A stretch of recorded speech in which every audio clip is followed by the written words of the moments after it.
Are you a Five Nights at Freddy's fan? Don't miss out on these 30 hidden details and Easter eggs from the movie.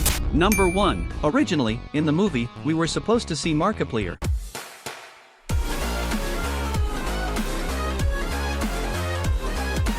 a famous YouTuber known for his Five Nights at Freddy's content. Scott Cawthon, the creator of the game, even crowned him as the FNAF king due to his achievements in playing all the FNAF games from the beginning. Markiplier was set to portray the guard who meets his demise at the start of the film while attempting to escape from the animatronics. However, he couldn't make it into the movie because he was currently working on another film inspired by a video game called Iron Lung. But there's no need to be disheartened because Scott has already invited him to participate in the sequel. Number 2. The office in the movie is rather peculiar. Instead of resembling the office from the first game, it bears a striking resemblance to Fazbear's Fright from the third game. The office in the movie has a door on the left, a desk in the center, and a vent on the right, just like in the third game. This similarity in office configuration is quite noteworthy. Number 3. The FNAF movie became the first production of Blumhouse in video games in general to amass such a significant amount of money in such a short time during its official release in the United States. It reached a staggering $39.5 million on its first day, surpassing even the Mario Brothers movie,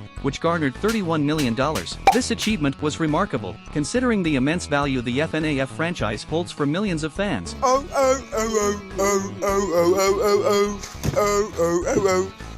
And it took many internet critics by surprise. Number 4.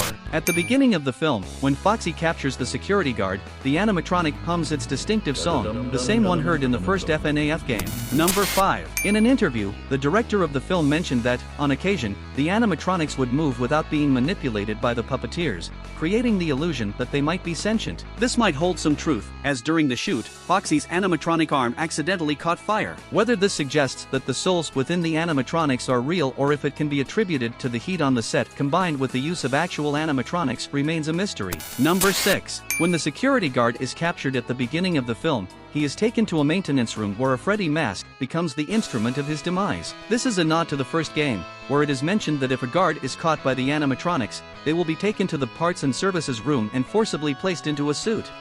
Now, since that's against the rules here at Freddy Fazbear's Pizza, they'll probably try to forcefully stuff you inside a Freddy Fazbear suit. Number 7. Coincidentally, the guard, Mike, wakes up at 6 a.m. This could be a reference to the fact that the FNAF gameplay always concludes at 6 a.m., the time when the animatronics cease their assaults on the player, allowing the guard to leave in peace.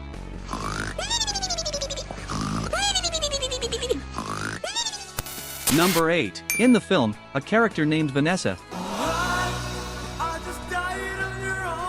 who bears an uncanny resemblance to the Vanessa from the games, makes an appearance. However, their backstories are entirely distinct. Scott chose to reuse the same name for 2 different characters, a common practice in his creative style. Number 9. At the ice cream shop where Mike makes a purchase, a rainbow can be seen. This is a direct reference to Chica's magic rainbow from FNAF World.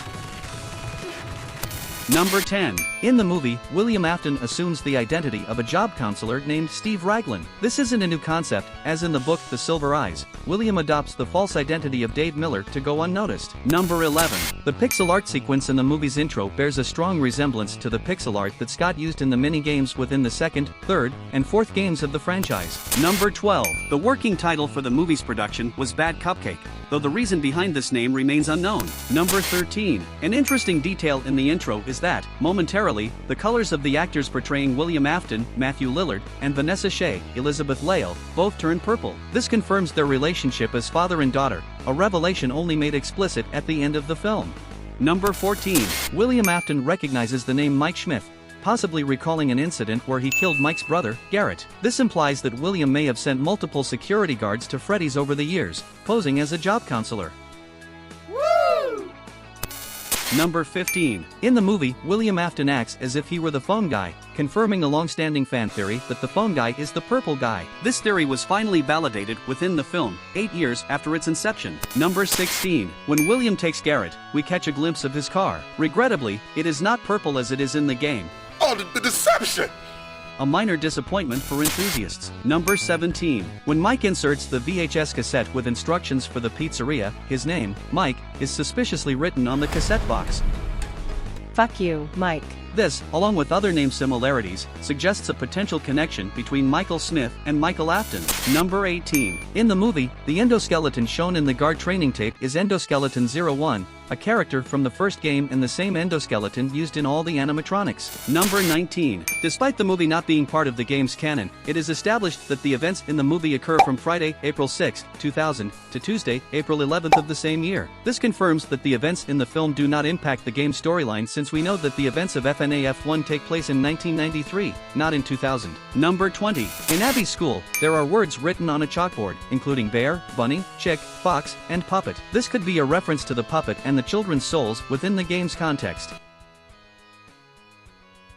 Number 21. When Mike, working as a night guard, falls asleep due to his exhaustive job, we briefly see the phrase "It's me" written on one of the office mirrors. This phrase is a recurrent reference to the appearance of Golden Freddy, the most menacing animatronic in the original FNAF band and, in fact, the most chilling entity Mike encounters in the movie. Number 22. Individual posters of the animatronics in the movie reference the cover art of the first installment of the Fazbear Fright's book series, where an animatronic emerges from a ball pit. Number 23. In the pizzeria, we see Employee of the Month posters featuring YouTubers and acquaintances of Scott Cawthon, who visited the movie set and took photos as if they were Freddy's employees. This serves as a nod to the fan community, which played a vital role in the game's popularity. Number 24. Curiously, the animatronics used in the movie operate similarly to the springlock suits from the games. During production, these suits could be used for both animatronic and human performances. Number 25. When Max, the babysitter, realizes that the hired group of bullies hasn't returned as agreed, she decides to enter the establishment. This is when she encounters a lost child who beckons her by saying "Follow me,"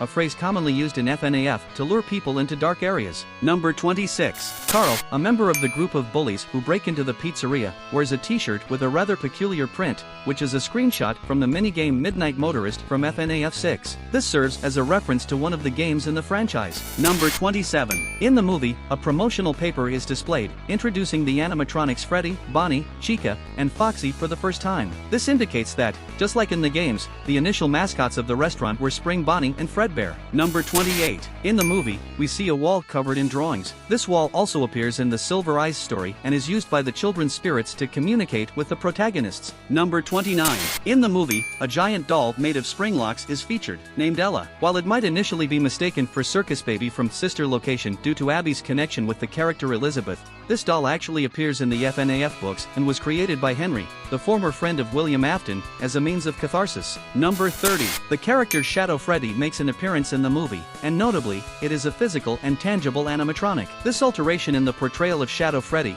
a character that has spurred numerous theories and is believed by some to be a ghost, fundamentally changes the perspective on the character within the film.